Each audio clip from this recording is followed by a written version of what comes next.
All right, welcome back to Football Friday Night here on ABC 7. Raymond Woody Jr. has his Palmetto Tigers locked and loaded this season. The Tigers were 4-0 coming into tonight's game against Robinson. 4-0, I said. That's right. They're bouncing back in a big way, and here they come. A little mosquito patrol out. That's where they got the smoke from. And thank goodness, because if it's like the Cleveland Yankees game, there are a lot of bugs. High snap by Robinson center, and that gets recovered by Cedric Johnson of the Tigers. And the Tigers are growling early and ready to go. Very next play, running back Marva Carley takes it in for 6 points. He gets in. Nice play. The point after misses. And still in the first quarter, running back Brian Smith. Quarterback Brian Smith in for the Tigers. Touchdown. He's been doing it all year long. A big part of this 4-0 success. And they are up 14-0 as we head to the second quarter. Way to go, Brian. Now running back Zyver Williams Jr. Look at that run. He stays on his feet. Oh, whoa, that's got to be a Super 7. What a move. He stayed on his feet, and then he did a little ballet dance there, making it 21-0 Palmetto. And Marva Carley again takes another handoff. And this, another touchdown, making the score 28-0. Go, Marva, go, baby! 28-zip. The Tigers of Palmetto win 38-7. Now the Riverview Rams took on the Riverview Sharks. Hillsborough Riverview, that is. They're on homecoming night at Riverview. And early in the first quarter, Sharks driving, and running back John Green gets the carry and takes it to the house for the lead by Riverview. Hillsborough Riverview now putting them ensuing possession for the Rams. Running back Andre Booker breaks a few tackles, picks up the first down, safe drive for the Rams. And it's Booker again, but this time he can't hold on to the ball. The Sharks would take over. Big trouble. Sharks deep in the Rams territory now and trying to add to their lead. Quarterback Colby Fairfax rolls out. Look at him go, and he stays in bounds and throws across his body to Orson Charles in the end zone for a touchdown. They would lead. However, the Rams of Riverview would put up a huge comeback, and they come back to beat the Sharks 21-14. They've been playing great in the second half all year long, and the Rams win their first game 21-14 to get their first win of the season. And on Friday, August 13th, 2004, Hurricane Charley ravaged Punta Gorda and, in the process, Charlotte County High School and its football field. I stood with the coaches and players on that Sunday afternoon, some of which had no place to live even. But they shed tears, not for themselves, but for the school and for the stadium, because of the loss of innocence, the loss of fun, the loss of an escape. And tonight, they played the game. We go down there to Charlotte County Stadium. Sky 7 was in the air, baby. Getting down there for the opening of the stadium. Grand opening. Here they go.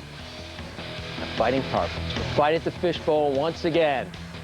Finke and his boys are home again. They took on Manatee, and there they go. Mike Bellamy going 80 yards for the touchdown for Charlotte, and they lead 6-0. Look at Finke, baby. Finke can't take it anymore. He's so happy. But then Chris Conley of Manatee goes in for the score. Manatee would ruin the homecoming of the Tarpons, but really nothing could ruin this night because they have a stadium again. They are back, and Manatee won it 13-12. Now, Port Charlotte Pirates took in the Charlotte Students after Charlie hit. Tonight they took on the Indians of Venice, and Jimmy Laurie, number 31, getting down to the goal line, not in. But Paul Costanza, Mr. Inside and Mr. Outside, they work that one to perfection. They go in for the score, Venice does.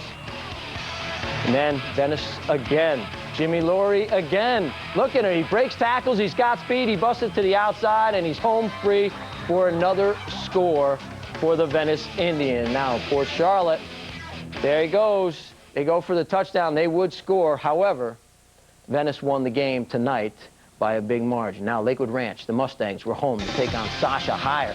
And the Northport Bobcats homecoming court was in the air. And is there anything like a homecoming court? And does anybody have a homecoming court without a sweaty football player in it? No.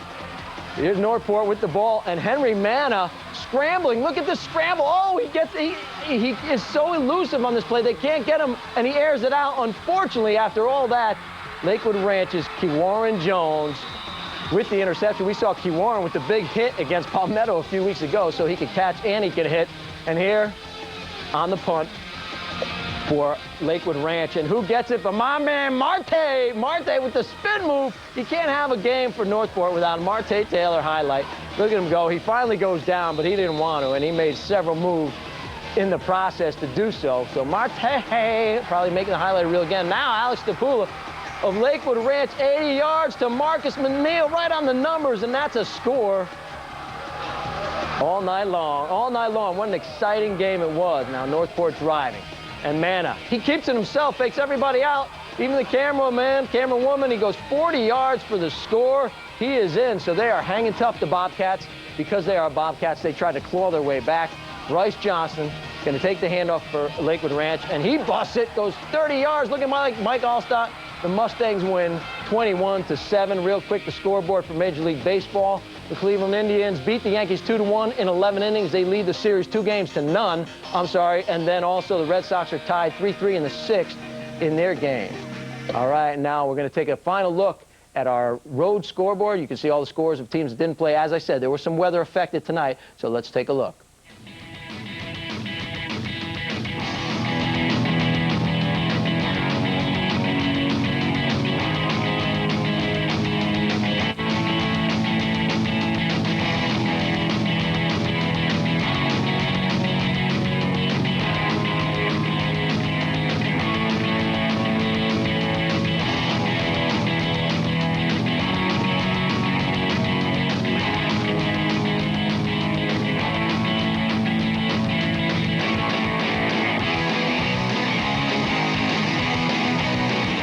All right, we apologize. We didn't have a Hardee score, but the Wildcats have been playing well all year. We hope they won. As always, thanks for tuning in to ABC 7 for Football Friday nights. Tomorrow, Ben Kaplan will have the highlights from USF, FSU, Miami, and the Florida LSU game, as well as the Bucs and NFL highlights on Sunday. Have a great weekend, everybody.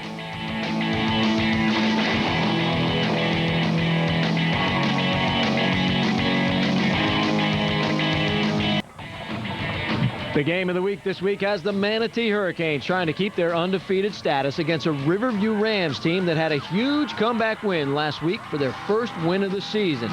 Maybe it'll be one for the ages like the 1989 Triple OT thriller that Manatee won 46-45. We'll see. Also, another inter-county matchup has the Southeast Seminoles trying to upset a strong Booker Tornadoes team.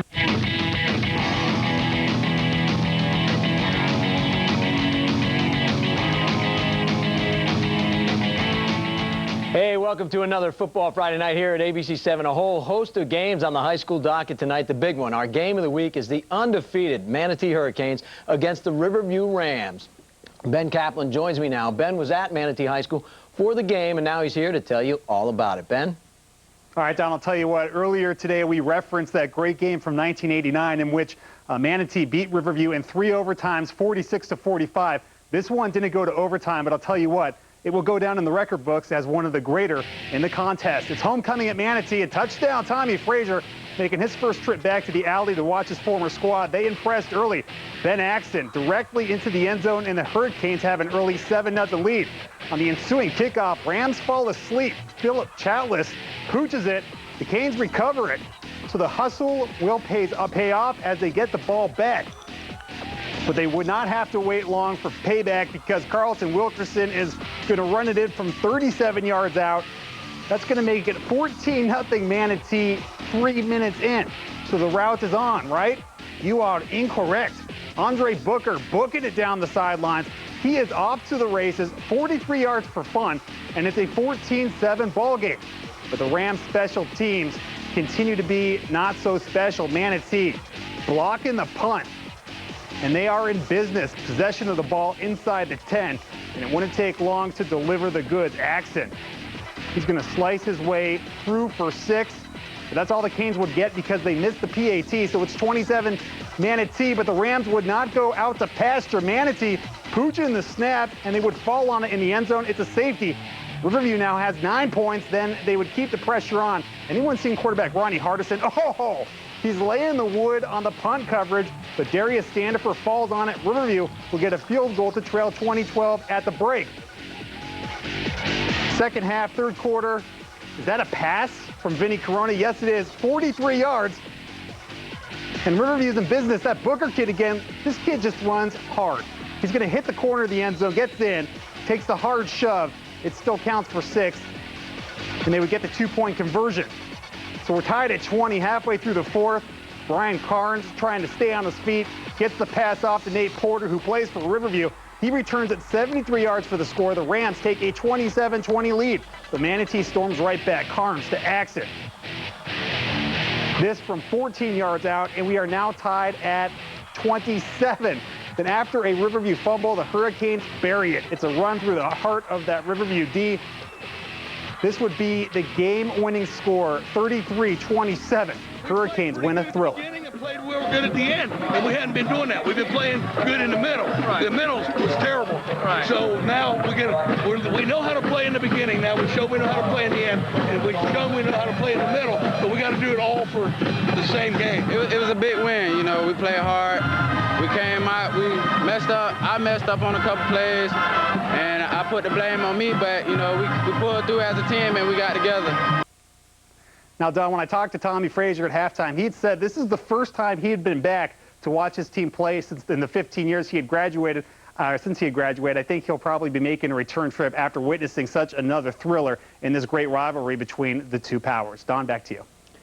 Thanks a lot, Ben. I don't know what it is, Ben, but wherever you go, there are thrillers in the midst. So it must be you. And then Tommy Frazier, one of my favorite college players of all time. Now, another game with Manatee-Sarasota County rivalry written all over it. It was Booker versus Southeast, and Leah Sicano joins us now to give us the lowdown on that game. Thanks very much, Don. Non-district matchup with the defenses of both teams really setting the tone for the offenses. Let's check the highlights in this one. From Tornado Alley, Booker driving. And Brock Waters tosses it up. But look out, because Chris Bowden's there to pick it off and bring it all the way back into Booker territory. Seminoles would march downfield the rest of the way as the offense would get going. Bruce Kelly looking it over, and he's going to take it in, calling his own number on the keeper. Seminoles on the board, 7-0. Moving into the second quarter now, Kelly going back, and he's picked up by Marquise Richardson, returning it back into Seminole territory to the 25. And that's where the D train gets in motion. Derek Phillips Jr., 7-yard run, tying it at 7, moving to the third quarter. The defense makes the stop, and at the opposite end, it's the D train once again. 14-7, Booker, and everyone's happy. Another Booker defensive stop sets up this play here. Check this out. Could be a 7-on-7 play this week as Waters goes up to Reginald Fordham for the score, and then the D train moves on once again. This one from 43 yards, breaking tackles, and he just busts loose for the end zone, 28-7. But the Seminoles would come back in this one with 2 scores. They tried the onside kick. It would not work. But guess what? The D train takes it to the house and out of the end zone for the score. The final, that was a 44-yarder, 35-7. The D train praising the Booker defense. Them going out executing gave our offensive line enough energy and wanting to go out and just knock them off the ball. That's what we did tonight. We start off slow, but when we come out, we get that mentality. It's mental. Our coaches just say it's mental in your head. And then when we snap, we just snap halftime. Yards on the run play, and we had a holding penalty, you know, and so instead of it being 1st and 10 on the 40, it's now 1st and 20 on the, and you know, that's the way things have gone this year. It's been one of those years. In our house that hopefully it'll start in the state. And right now we got some foundation things and whatever, but our cosmetic things are not right. You know, we're trying to put too many things in the house.